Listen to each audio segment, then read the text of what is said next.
3-minute timer. Google really hit a stride with the Pixel, and that was around the time they started putting on this visor. But that was just one part of the story when it came to their smartphones. And now, with the latest version of the Pixel lineup, the visor is thicker and more prominent than ever. But that is just one sign of how much they've gone in on what makes this smartphone unique and helpful. So let's talk about that, because it's Joshua Vergara. What's going on, everybody? Here is the Pixel 8 Pro, day one.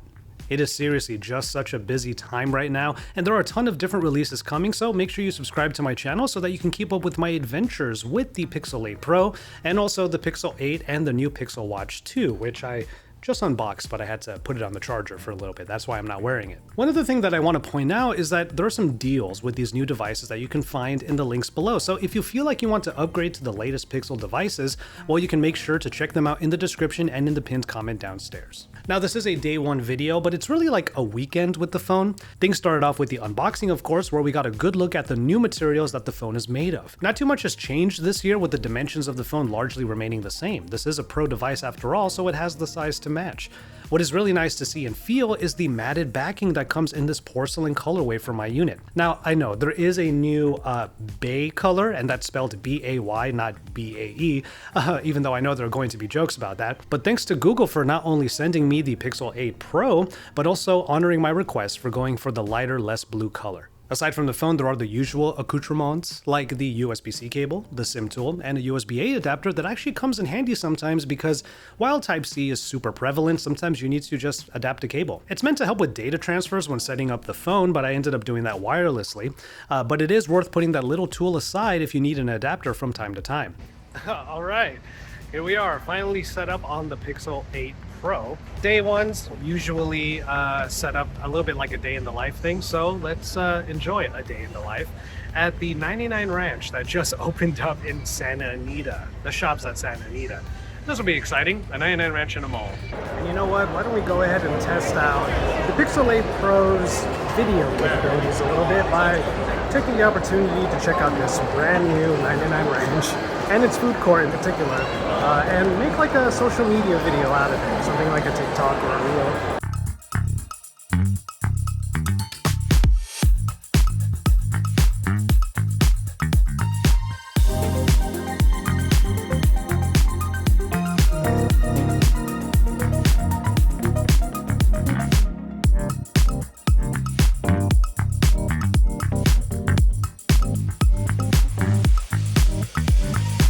And really, the Pixel 8 Pro does feel properly premium. It also looks like it too. The shiny frame houses all of the usual bits and bobs with power and volume buttons that are really easy to feel out because they stick out quite a bit while having a super meaty click.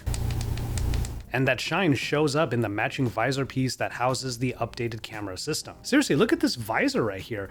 It always stuck out, but now it's really prominent. It's also enough to kind of anchor a finger underneath for better handling, but that may or may not be totally comfortable for you ultimately. There are 3 lenses over on this, the main business side, with a couple of extras over on the side in the form of a flash and a new temperature sensor, which could be a bit of an oddity. While one of its main uses for some people perhaps, which is skin temperature, is not necessarily available yet, Google is just waiting for FDA approval so that they can actually put that as one of the quote-unquote objects that are inside of that menu. But once powered on, the Pixel 8 Pro is quite the sight, but it's just as much about how the software renders itself than just the tech of the display itself. This display is pleasing to the eye, however, being an LTPO OLED screen at 6.7 inches with noticeable but happily minimal bezel all around. Those rounded corners are just a precursor to the Pixel Android interface, which itself tries to be really smooth in both performance and style. There are no hard corners here. And of course, the fingerprint reader is embedded in the display, but it seems face unlocking is getting a bit more seamless because I find myself using it more and more on here than on other Android phones usually. So far, the display is up to par, and perhaps doing the extra mile because for an OLED display, it gets super bright. Topping out at 2400 nits, this thing can get super bright, and that was certainly a high point when running around with the phone during the day. And then putting all of this together, the high brightness, the high refresh rate, the OLED spec, it apparently makes up what Google is calling the Super Actua display. I have no idea how they came up with that name, but at least there seems to be some attention to detail and features when it comes to the screen. Underneath all of this is the Tensor G3, the third generation of the AI and assistant forward processor. In comparison, it's been pretty clear that Tensor is still a bit behind main competitors like the high-end Snapdragon processors, but that's never really been the point of Tensor to begin with. It can certainly run demanding games like Honkai Star Rail just fine, but it's more about how the processor and the phone can get pretty warm when maxing out on all of the settings, including the 120Hz refresh rate. While I didn't really get to play too many games with the Pixel 8 Pro yet in this day one, I can tell you that while in the past the phone got pretty warm really quickly when using apps and the camera as heavily as I usually do for videos like this, it was able to sort of stave off those high temperatures for a bit longer compared to previous devices. Don't get me wrong, it gets there eventually, but things do feel a bit improved this year. And finally, there is a 5050 mAh battery in here that can be charged at up to 30 watts wired. If you do want to go wireless, then you can go with the 23 watt wireless charging, although this does not support G2. Alright, well the tea is ready, so let's go ahead and have a quick break in this long video, and really a break from all of the Pixel videos you're probably watching today. Just for the sake of using the feature on the phone, let's pour this all out and then check the temperature of the tea we're drinking today. 141. Still as hot as when I poured the actual water, but that works for me. For today's tea break, we are having the green tea number 4 from my friends over at Teaflow, who have a really nice minimalist style across their teas and products and their branding. If you want to try this medium green tea for yourself or any tea from Teaflow, I'll leave a link in the description so you can check out their entire catalog. And you know what? I'll tie things into the Pixel 8 Pro by saying, don't forget to check your temperature from time to time. Now, I don't say that just because I was actually quite sick all week last week, and that's why I have a ton of work to catch up on, but sometimes we just don't realize how we're reacting to things because we're the ones that are really in it. You see, the mind is a powerful thing, and it's pretty good at rationalizing our emotions and taking action, but that might not be what is needed in certain moments.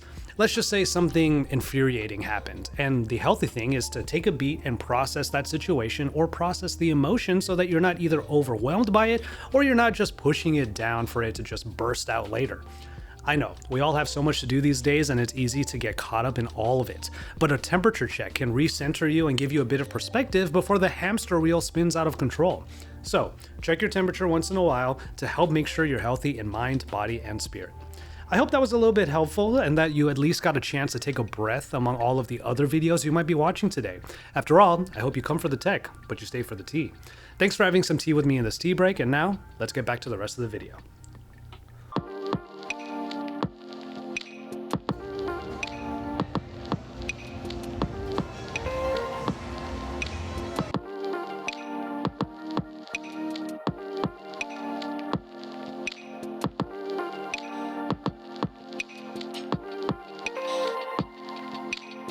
That is the most chilled out fly I have ever seen in my life. It's still there, just chilling on the packaging.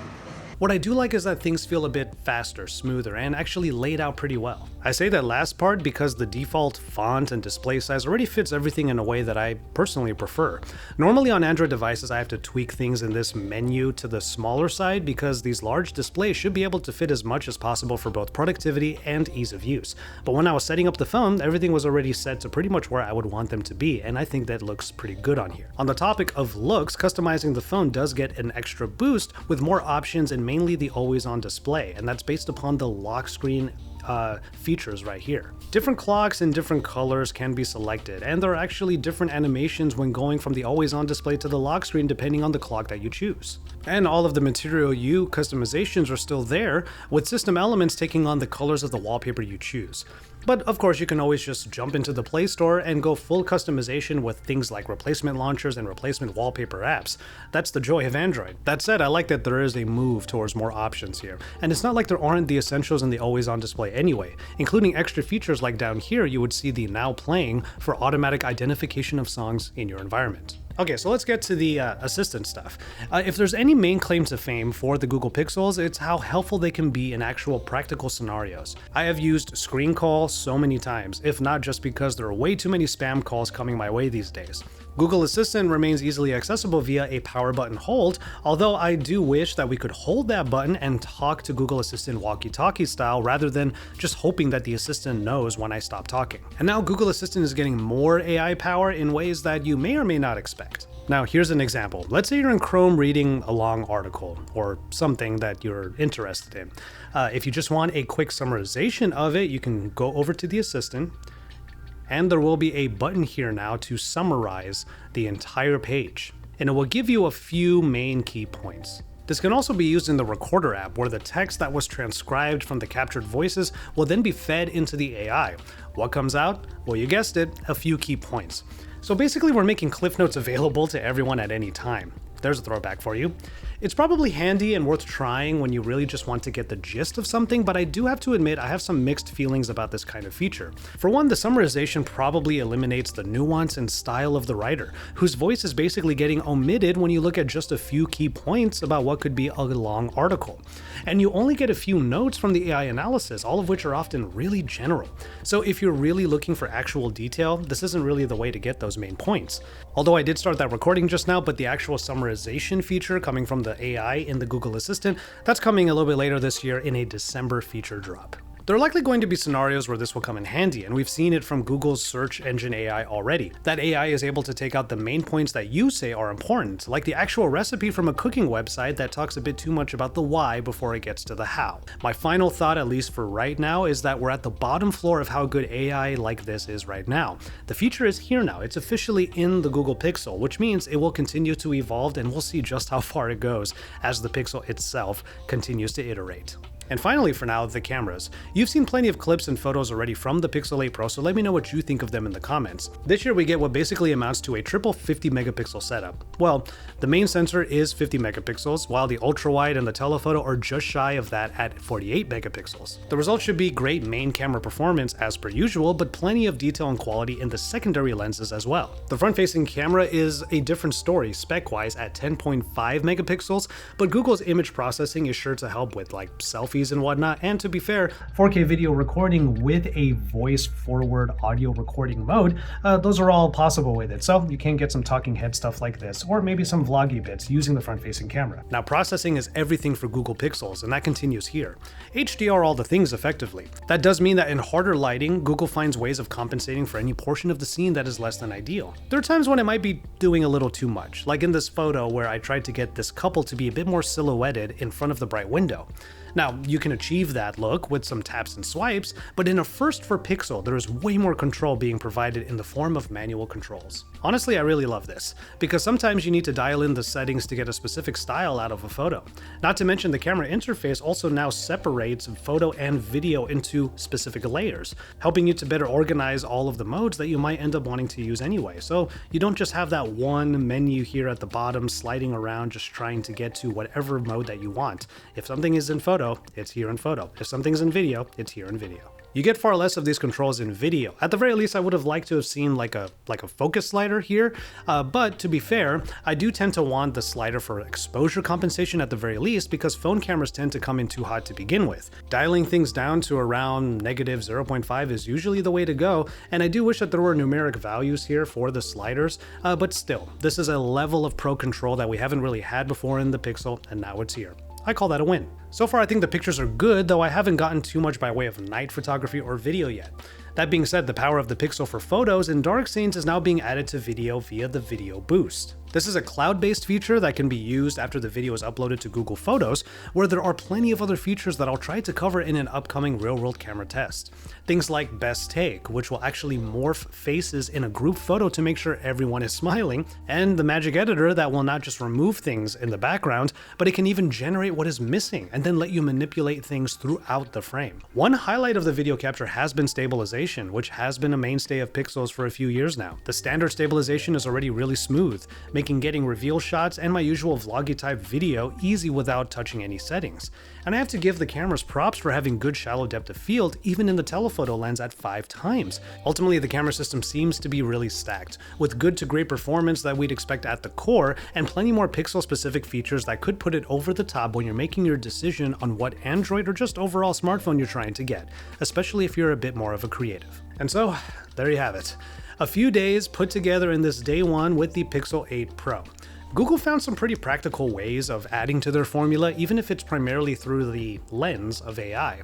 Get it? AI, but also the camera through the lens. A quick reminder that if you're already interested in checking out one of the new Pixel devices, all of them are linked in the description and in the pinned comment below. You can look forward to a real-world camera test where I'll try out those other features, on top of just providing more from the cameras in a usual daily scenario. And you can look forward to my thoughts on the Pixel 8 and the Pixel Watch 2 as well by subscribing to my channel. But from there though, I'm going to go ahead and call it on this one. Thank you so much for hanging out with me today. As all of the Pixel videos are coming out, please take care of yourselves and each other as I am still recovering from my illness, and enjoy your tea, everybody.